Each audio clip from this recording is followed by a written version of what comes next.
May 326 BCE, the western bank of the Hydaspes River in the Punjab. Alexander stands looking across water swollen by monsoon rains and Himalayan snowmelt. The river stretches over a mile wide, deep, fast, brown with silt. On the opposite bank, King Porus has deployed his entire army in plain view. Infantry in the center, cavalry on the flanks, and spaced along the front at intervals of 50 feet, creatures Alexander's Macedonians have heard about, but never faced in these numbers. 200 war elephants, each beast over 10 feet tall, towers on their backs carrying archers, living siege engines bred to shatter infantry and terrify horses. Any force caught in that river, exhausted and disorganized as it emerges from the water, would be slaughtered. Porus holds the defensive advantage. Alexander has 40,000 men total, but cannot cross under observation. This is an impossible problem. For weeks, Alexander and Porus camp across from each other, both armies visible, each king able to see the other's fires at night. Alexander runs a systematic deception campaign. Grain shipments arrive from his ally Taxila, ostentatiously unloaded in view of the enemy. The message: he intends to wait out the monsoon season, let the river subside, cross in late summer when the water is manageable. But he has no intention of waiting. At night, his men march up and down the riverbank. Torches, noise, movement. Every time Alexander's cavalry moves, Porus shadows them on the opposite shore, ready to meet any crossing attempt with elephants and infantry. For days this continues, false alarm after false alarm. Exhausted, Porus eventually stops reacting to every movement. He assumes they are diversions. He continues to watch, but he no longer sprints his entire army to every threatened crossing point. This is exactly what Alexander needs. 17 miles upstream, Alexander has found a crossing point where a wooded island sits in the middle of the river, blocking line of sight from the far bank. On a stormy night in late May, Alexander slips away from the main camp with 15 to 20,000 men, roughly 1/6 of his total force. He leaves his Marshal Craterus with the rest. Multiple phalanx battalions, allied troops, the Indian contingent from Taxila, 20 elephants. Craterus has explicit orders: cross only when Porus is fully engaged. If Porus marches his entire army to face Alexander, Craterus will cross unopposed and strike from behind. If Porus divides his forces, neither half will be strong enough. Alexander has created a tactical dilemma before a single sword is drawn.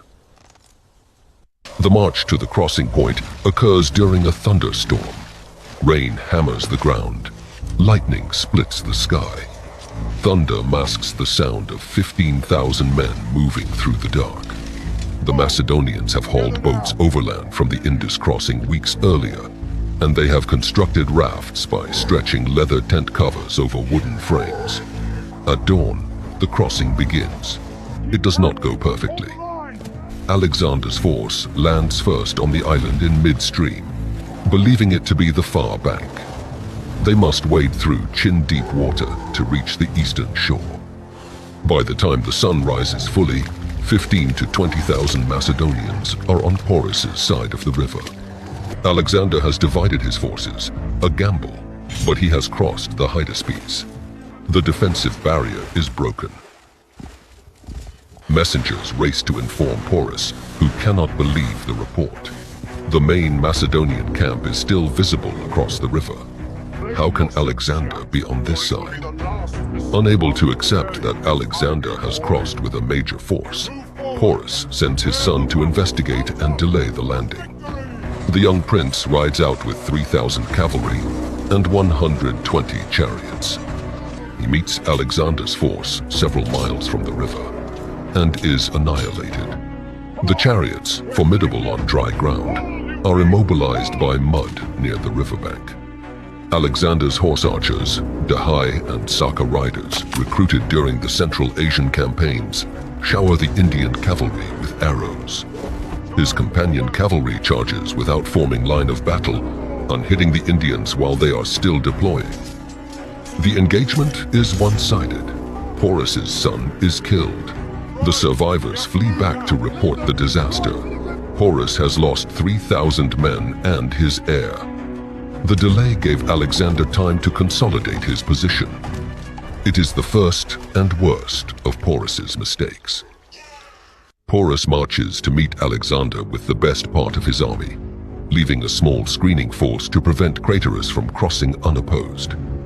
He chooses open ground several miles inland from the landing site. Flat terrain, good footing, ground that favors elephants and cavalry. His formation: cavalry on both flanks, fronted by chariots. Infantry in the center. 200 elephants spaced every 50 feet along the front, creating a nearly continuous barrier. Porus commands from the center, mounted on his elephant, towering above the field. Alexander pauses 6 miles from the Indian camp and waits for his infantry to arrive. He will not attack with exhausted men.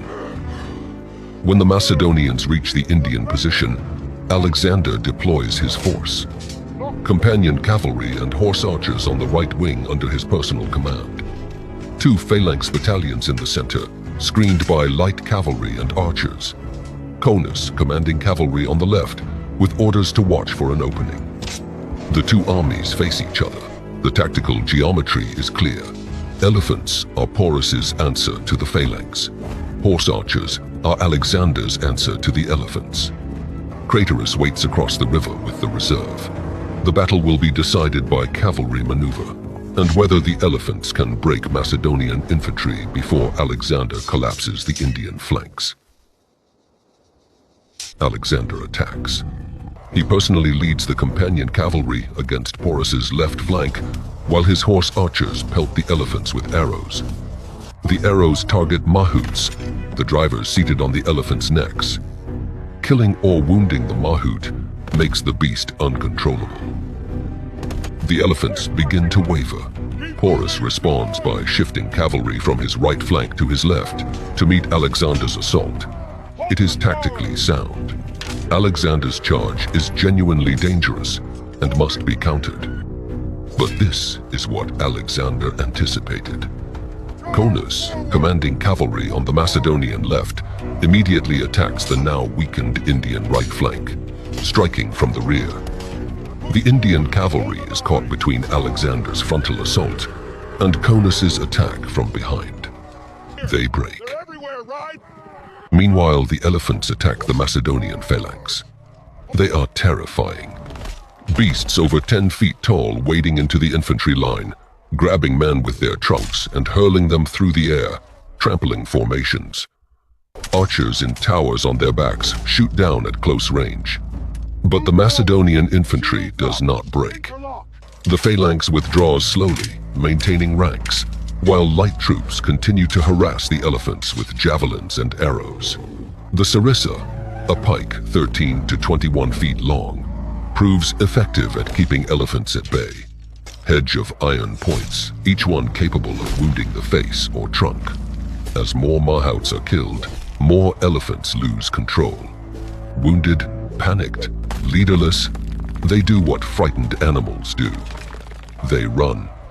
Through their own lines, trampling Indian infantry and cavalry indiscriminately. Porus's decisive weapon becomes his greatest liability. The Indian infantry, unpositioned between and behind the elephants, finds itself in the path of maddened beasts. Unit cohesion disintegrates, with both flanks collapsing and elephants running wild through the center. The Indian formation loses all coherence. The Macedonian phalanx locks shields and advances. Alexander's cavalry charges from the rear, hammer and anvil. The Indian army is surrounded on 3 sides. At this point, Craterus crosses the river with the reserve force, completing the encirclement. Form the battle line now! What follows is not a battle, but a slaughter. Indian losses reach 12,000 killed, 9,000 captured. The field is littered with bodies, Indian and Macedonian alike. Macedonian casualties, 1,000 men, are higher than at Gaugamela, where Alexander defeated the entire Persian Empire. Hydaspes was costly. The elephants, even in panic, they had done their work.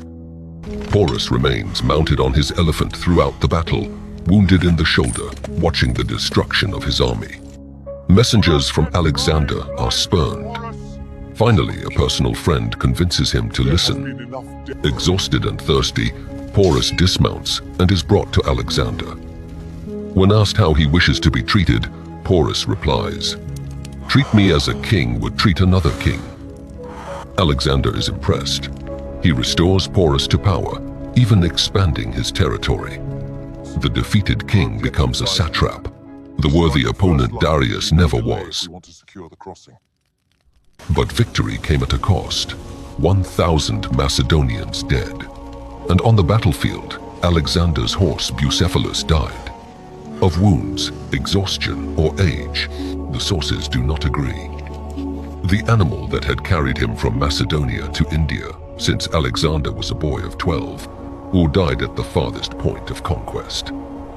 Alexander founded a city in the horse's honor on the western bank of the Hydaspes, a monument to what could not be recovered.